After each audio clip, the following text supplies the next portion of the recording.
नमस्कार दोस्तों। पिछले वीडियो में हमने मौर्य साम्राज्य या मौर्य वंश की स्थापना देखी।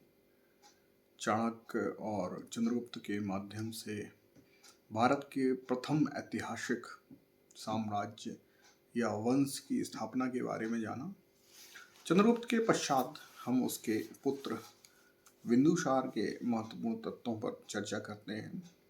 ठीक है, जैसे कि मैंने पहले भी बताया कि बिंदुसार और बिंबिसार इन दोनों में कंफ्यूज नहीं होना है। बिंबिसार हर्यक वंश का संस्थापक था और बिंदुसार मौर्य साम्राज्य के संस्थापक चंद्रगुप्त मौर्य का पुत्र था। इसके नामकरण बिंदुसार के बारे में एक कथा मिलती है कि जब इसकी माँ दुर्धरा गर्भवती थी तब उस समय जहर का प्रयोग किया गया और उस जहर के या विष के प्रभाव के कारण इसके माथे पर एक काले रंग का बिंदु आजीवन बना रहा और उसी कारण इसका नाम बिंदुसार पड़ा। ठीक है, तो बिंदु से बिंदुसार याद रखें। इसके अलावा इसके अन्य नाम भी मिलते हैं, जैसे अमित्र घात। हालांकि यूनानी के लेखकों ने इसे अमित्रोकेट्स भी बताया है। जैन ग्रंथों में इसका नाम सिंहसेन भी मिलता है। हालांकि यह आजीवक संप्रदाय का अनुयायी था, जबकि इसके पहले हमने देखा कि चंद्रगुप्त मौर्य प्रारंभ में जो है सनातन या हिंदू था और बाद में उसने जैन धर्म स्वीकार कर लिया था। तो बिंदुसार आजीवक संप्रदाय को मानता था और इसके कार्यकाल में तक्षशिला में 2 विद्रोह हुए, जिसे दबाने के लिए इसने अपने पहले विद्रोह को दबाने के लिए अपने पहले बेटे सुशीम और दूसरे बेटे अशोक को दूसरी बार भेजा। ठीक है, इसके अलावा बिंदुसार से संबंधित जो अन्य महत्वपूर्ण तथ्य है तो वो है सीरिया के शासक जो थे एंटियोकस। ठीक है, नाम ध्यान रखा है क्योंकि मिलते जुलते नाम आगे आपको मिलेंगे। तो एंटियोकस ने अपना राजदूत डाइमेकस को बिंदुसार के दरबार में भेजा। ठीक है, तो जैसा कि हम बता चुके थे कि मौर्य साम्राज्य की सीमाएं ईरान तक पहुंच चुकी थी। तो ईरान से सीरिया बहुत दूर नहीं था। आज की दृष्टि में अगर हम देखें वर्तमान स्थिति में तो सीरिया भारत से बहुत दूर है, जबकि उस समय ईरान तक जब सीमाएं पहुंच रही थी तो सीरिया बहुत दूर नहीं रहा। तो उसने अपने सीरिया के शासक ने जो है अपने राजदूत डाइमेकस को भारत में जो है बिंदुसार के दरबार में भेजा। बिंदुसार के दरबार में भेजकर उसने 3 वस्तुओं की मांग की। यह यूपीएससी और कई राज्यों के पीएसयू में प्रश्न पूछा गया है। तो उन 3 वस्तुओं में इसने मदिरा, सूखे अंजीर और एक दार्शनिक की मांग की। ठीक है, क्योंकि उस समय भारत का दर्शन तक्षशिला जैसे विश्वविद्यालय यहाँ पर स्थापित हो चुके थे और भारतीय दर्शन की मांग तो सनातन काल से लेकर आज तक बनी हुई है। तो इस कारण हो सकता है कि वो भी भारतीय दर्शन को समझना चाहता था या उस तरह के दर्शन को अपने देश में प्रसारित करवाना चाह रहा होगा। तो बिंदुसार ने उसकी 2 मांगे तो पूरी की, मदिरा और सूखे अंजीर तो भेजे, लेकिन दार्शनिक भेजने से मना कर दिया कि यह हमारे परंपरा के विरोध में है। और सही बात है, एक तरह से मानव व्यापार होता। खैर, इसके अलावा मिस्र के शासक जो थे उस समय टॉलमी द्वितीय फिलाडेल्फस, इन्होंने भी अपना राजदूत डायोनियोसिस को भी भेजा था। हालांकि जब भेजा तब बिंदुसार भारत के सम्राट थे, चूंकि दूरी और संवाद परिवहन की व्यवस्थाएं उतनी नहीं थी। तो डायनियस जब भारत आया तब तक भारत के सम्राट अशोक बन चुके थे। तो यह जो है सम्राट अशोक के दरबार में आया। हालांकि इस तरह की घटना हमें मध्यकालीन भारत में भी मिलती है, जब ईस्ट इंडिया कंपनी जैसा कि आपको पता है 1599 में ईस्ट इंडिया कंपनी की स्थापना हुई थी और ब्रिटेन की महारानी ने जो है अपना राजदूत सम्राट अकबर के नाम से संदेश देकर भेजा, और जब तक वह भारत आता तब तक 1605 में सम्राट अकबर की मृत्यु हो चुकी थी और वह जहांगीर के दरबार में पहुंचा। ठीक है, तो इसी तरह मिस्र के सम्राट ने भी जो है अपना राजदूत भेजा बिंदुसार के लिए, और वो अशोक के दरबार में। तो यहाँ ध्यान रखें कि दो राजदूतों की चर्चा हो, विदेशी राजदूतों की चर्चा मौर्य काल में होगी। हालांकि इसके पहले चंद्रगुप्त के काल में जो है हम मेगास्थनीज को देख चुके हैं। तो सीरिया का जो राजदूत था डाइमेकस, उसे मेगास्थनीज का उत्तराधिकारी कहा जाता है। एक आध बार प्रश्न भी आया है कि मेगास्थनीज का उत्तराधिकारी किस राजदूत को कहा जाता है, तो सीरिया के शासक एंटियोकस का राजदूत डाइमेकस, यह जो है मेगास्थनीज का उत्तराधिकारी है। और फिर जो मिस्र के राजा थे टालमी द्वितीय या फिलाडेल्फस ने डायन्योसियस को जब भारत भेजा तो वह अशोक के काल में आया। ठीक है, तो बिंदुसार के बारे में बहुत अधिक तथ्य इन प्रश्नों में नहीं आते हैं। इसके बाद जो है हम अगला जो शासक पढ़ेंगे वह प्राचीन भारतीय इतिहास में सिर्फ भारतीय इतिहास का ही नहीं, विश्व इतिहास में भी एक महत्वपूर्ण शासक रहा, और जिनकी चर्चा सिर्फ भारत में ही नहीं विश्व के लगभग हर देशों में की जाती है। और भारत के लिए वह शासक इतना महत्वपूर्ण है कि उसके स्तंभ का जो चिन्ह है, भारत सरकार ने उसे अपना राष्ट्रीय प्रतीक चिन्ह बनाया, जिसे आज हम अशोक स्तंभ के नाम से जानते हैं। उस स्तंभ पर बने हुए चक्र को हमने अपने राष्ट्रीय ध्वज में अपनाया, जिसे अशोक चक्र कहते हैं। और भारतीय इतिहास में अशोक की भूमिका इसी से समझी जा सकती है कि भारत में बहुत कम शासक हुए जिनके नाम के साथ महान जोड़ा जाता है, जिनमें पहले शासक अशोक महान हुए। ठीक है, और ये हमारी भारत की बड़ी अच्छी परंपरा है। हम अहिंसावादी देश हैं, इसलिए हमने कत्लेआम करने वाले या बहुत ज़्यादा युद्ध जीतने वालों को महान नहीं कहा।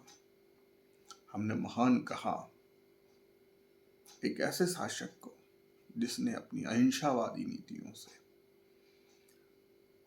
बहुत सामाजिक कार्य किए और भेरी घोष की जगह धम्म घोष को अपनाया। धम्म को या हिंसा को पूरे विश्व में फैलाने के लिए न केवल अपने दूत भेजे, बल्कि अपने पुत्र महेंद्र और पुत्री संघमित्रा को भी विदेशों में भेजा। तो आज हम शुरुआत करते हैं। हालांकि एक वीडियो में सम्राट अशोक की चर्चा और उससे जुड़े महत्वपूर्ण तथ्यों नहीं हो पाएंगे, इसलिए हम इसके बाद दूसरा वीडियो भी बनाएंगे। तो आज हम अशोक से संबंधित प्रारंभिक जानकारियों की चर्चा करते हैं। तो अशोक जो है, इसकी माँ का नाम जनपद कल्याणी या सुभद्रांगी था। इसकी माँ जो थी अंग देश की एक ब्राह्मण कन्या थी। ठीक है, तो अशोक का जन्म जो है एक ब्राह्मण कन्या या ब्राह्मण माँ से हुआ। अशोक के बारे में बौद्ध ग्रंथ, खासतौर से दीपवंश, महावंश में यह कथा मिलती है कि अशोक बौद्ध धर्म अपनाने के पहले बहुत ही खूंखार और आतताई टाइप का था। यहाँ तक मिलता है कि अशोक ने सत्ता या गद्दी हथियाने के लिए अपने 99 भाइयों की हत्या की। ठीक है, ये अतिशयोक्ति वर्णन हमें दीपदान और महावंश जैसे बौद्ध ग्रंथों में मिला है। यह प्रश्न पूछे भी गए हैं कि अशोक द्वारा अपने 99 भाइयों की हत्या की जानकारी हमें किस ग्रंथ से मिलती है, तो बौद्ध धर्म के ग्रंथ हैं जो दीपवंश और महावंश। ठीक है, इससे याद रख सकते हैं कि पुत्र जो होते हैं अपने वंश के दीपक होते हैं। ठीक है, तो पहले ग्रंथ का नाम है दीपवंश, और चूंकि 99 भाइयों की हत्या की तो छोटा मोटा वंश नहीं था, वो महावंश था। ठीक है, तो ये दोनों नाम आप याद रखें, प्रश्न पूछे जाते हैं। अब ये बात कितनी सही है कितनी गलत, हम बौद्ध ग्रंथ के ही बौद्ध धर्म के ही दूसरे ग्रंथ दिव्यावदान की बात करें तो उसमें कहा गया कि अशोक ने अपने 6 भाइयों की हत्या की। अब तीनों ही बौद्ध ग्रंथ हैं और तीनों में एक दूसरे के प्रति विरोधाभासी जानकारी मिलती है। तो बाद में इतिहासकारों ने जब शोध किया और इस चीज़ का पता लगाया तो पता चला कि यह भ्रामक जानकारी है। बौद्ध धर्म ने अपने आप को बहुत अधिक प्रभावशाली बनाने के लिए इस अतिशयोक्ति वर्णन का प्रयोग किया है। वो ये बताना चाहते थे कि हमारा धर्म कितना महान है कि अपने खुद के 99 भाइयों को मारने वाले व्यक्ति का भी हृदय परिवर्तन करके अहिंसक बनाया है। तो यह सिर्फ तथ्य हैं, इसमें सच्चाई नहीं है। तो आप लेकिन याद रखें, क्योंकि प्रश्न पूछे जाते हैं, तो तीनों बौद्ध ग्रंथों के नाम रखें। 99 भाइयों की हत्या जो है दीपवंश और महावंश से पता चलती है, जबकि 6 भाइयों की हत्या करने की जानकारी बौद्ध ग्रंथ ही दिव्यावदान से ही हमें मालूम चलती है। फिर इसके बाद अशोक का जो राज्याभिषेक है वो सिंहासन पर बैठने के 8 वर्ष बाद होता है। अगर हम अंग्रेजी सन की बात करें तो 269 ईसा पूर्व में इसका राज्याभिषेक हुआ। हालांकि इसमें भी बहुत अधिक बहस है इतिहासकारों में कि सिंहासन ग्रहण करने के 8 वर्ष बाद ही उसने राज्याभिषेक क्यों कराया। तो उसके कई कारण माने जाते हैं। कुछ बौद्ध ग्रंथ कहते हैं कि उसके भाइयों से संघर्ष होता रहा उसका, और उसी संघर्ष के दौरान उसने 8 वर्षों में 99 भाइयों की हत्या की। जैसा कि हम बिंदुसार के समय ये चीज़ देख चुके हैं कि तक्षशिला में विद्रोह हो रहा था, अशोक स्वयं एक बार दबाने गया। तो एक कारण यह भी हो सकता है कि तक्षशिला और जो आसपास के सीमावर्ती क्षेत्रों में विद्रोह जैसी स्थिति रही और अशोक को जो है राज्य अभिषेक करने का समय नहीं मिल पाया। जब राज्य में शांति हुई उसके बाद उसने राज्य अभिषेक किया। हालांकि हमारे लिए महत्वपूर्ण ये है कि उसके सिंहासन पर बैठने के 8वें वर्ष 269 ईसा पूर्व में उसका राज्याभिषेक हुआ है।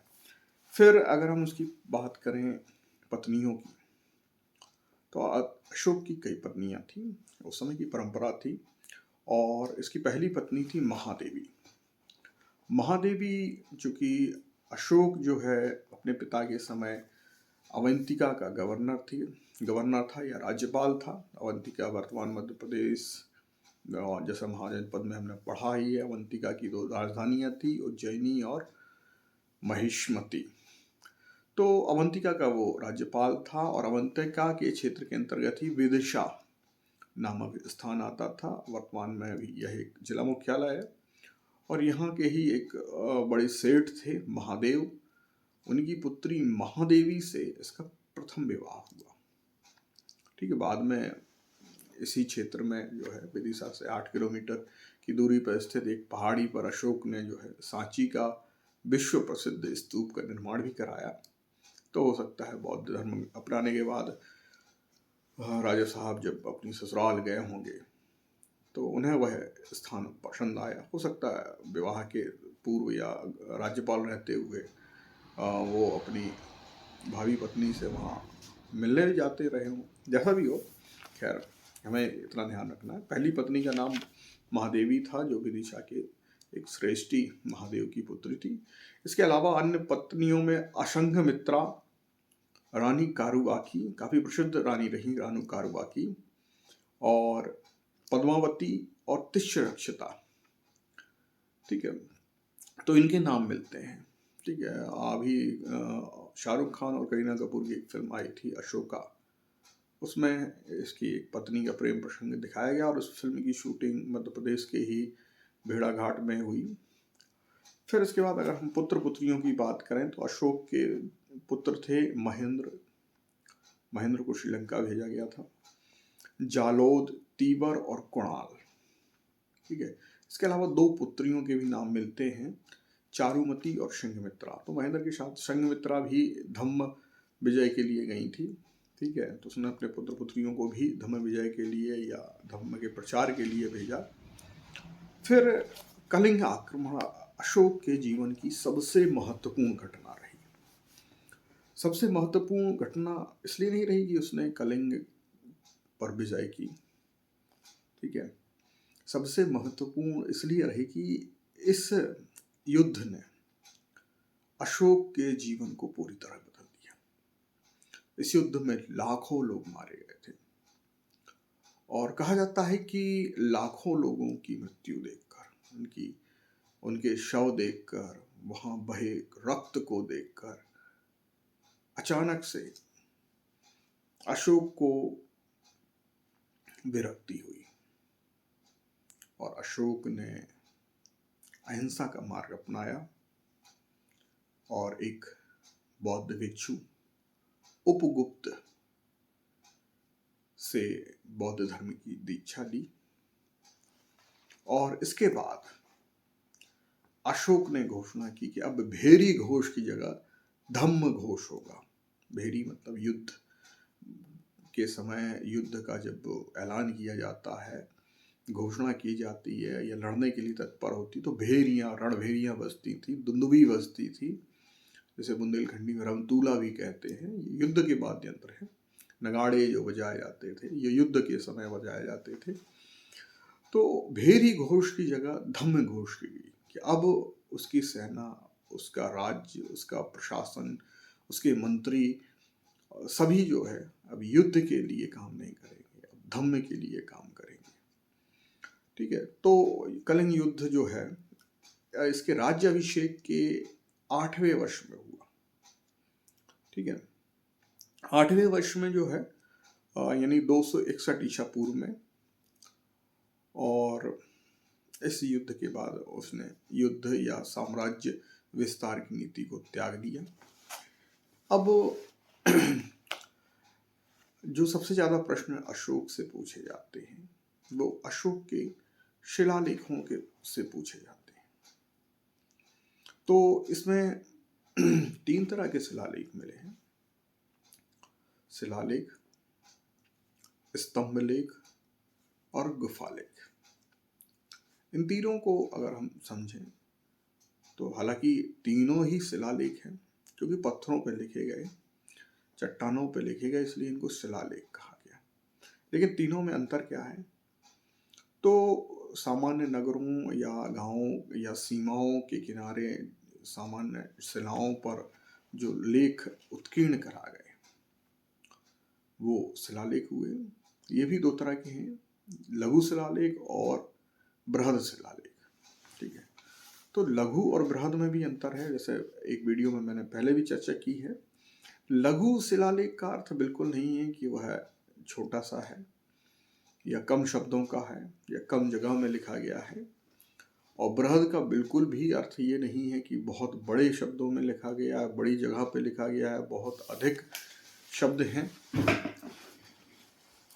तो लघु का अर्थ है कि जिससे हमें कम जानकारी मिले। जैसे हमने एक शिलालेख में सिर्फ अशोक के बारे में ही लगे कि भाई देव नाम पियदर्शी सम्राट अशोक और ये ऐसा वैसा, और उससे सिर्फ हमें अशोक की जानकारी मिलती है, भले वो कितने अधिक शब्दों में लिखा गया हो, हमें उससे एक प्रकार की जानकारी मिलती है, तो वह लघु शिलालेख होगा। चाहे कितने बड़े ही पत्थर पे लिखा गया हो, चाहे कितने अधिक शब्दों में भी लिखा गया, लेकिन उसका विषय सिर्फ एक ही है, इसलिए वह लघु शिलालेख हुआ।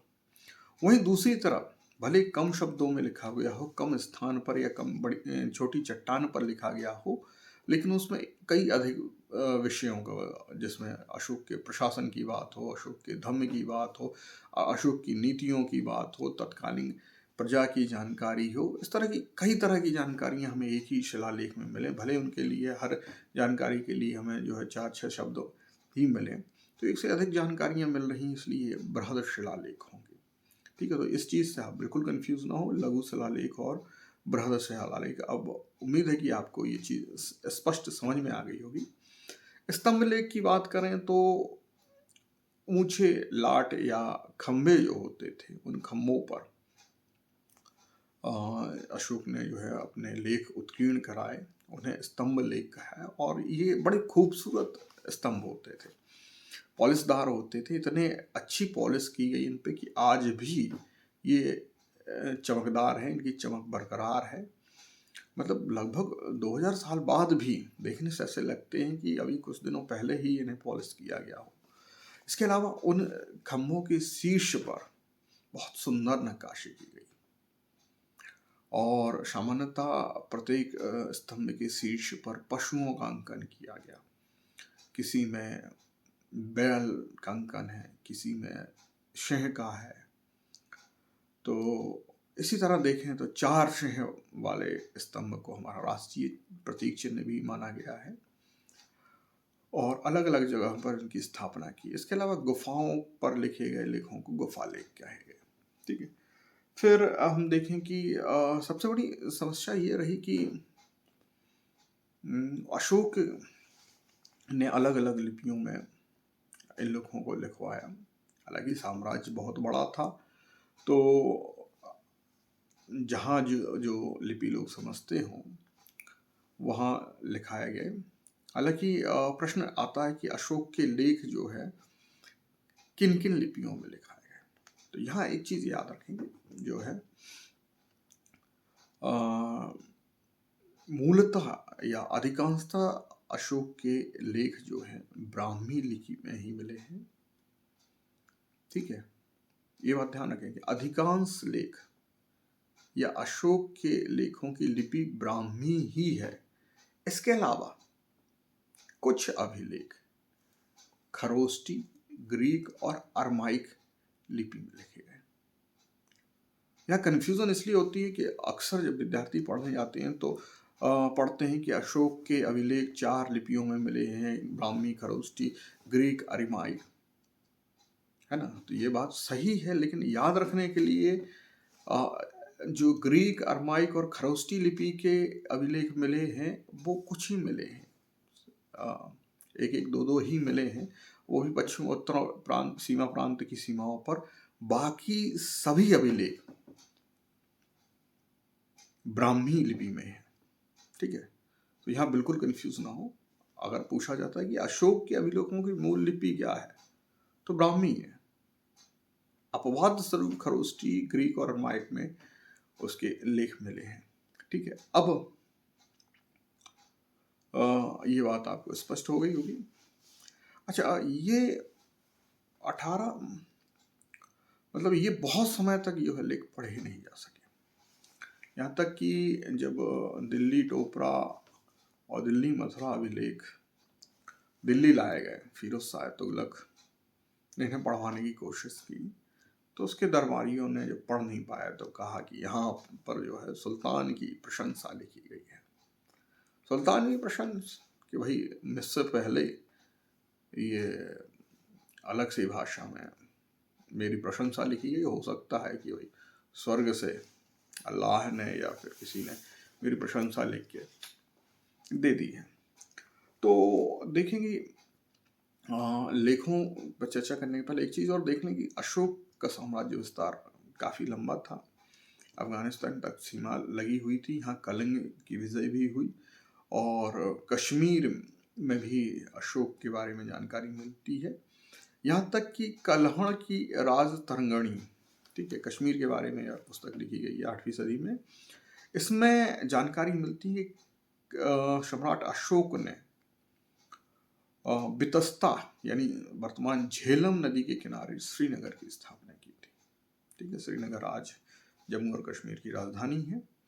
तो काफ़ी लंबा क्षेत्र था, अच्छा, अशोक के बहुत कम अभिलेख हैं जिसमें उसका नाम स्पष्ट मिला है।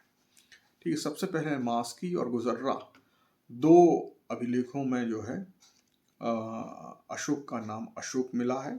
और इसके अलावा जो है अशोक का नाम नेल्लूर ओडेगोलम अभिलेख में भी मिलता है। हालांकि प्रश्न अधिकांशतः जो है मास्की और गुजर्रा से ही मिलता है। और इसका अधिकांश अभिलेखों में देवानाम पिय या पियदर्शी अशोक देवानाम पियदर्शी नाम से मिलता है। तो अब अगले वीडियो में अशोक के अभिलेखों की विस्तार से चर्चा करेंगे। तब तक के लिए नमस्कार।